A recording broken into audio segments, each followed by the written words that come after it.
I think the strongest is probably, well, the stronger one I think is 6337. Still not 100% sure, but for a lot of gaming stuff, I tend to use 6040 for gaming. For MacBooks, I'll use 6337, and for phones, the same thing too. Although I don't work on phones too much, at least right now, not for the moment. I'm sure in the future that's going to change, because my actual shop is getting very close to being open, instead of just being out of my home, which it is right now.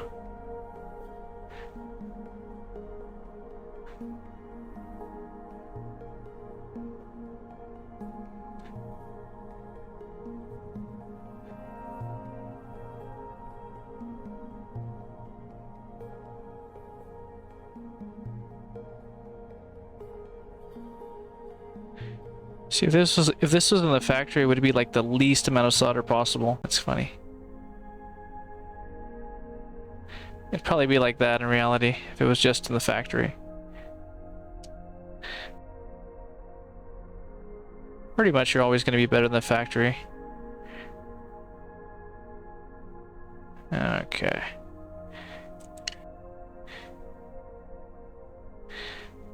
Unless you're like, I don't care. But I take pride in my work, so I do care.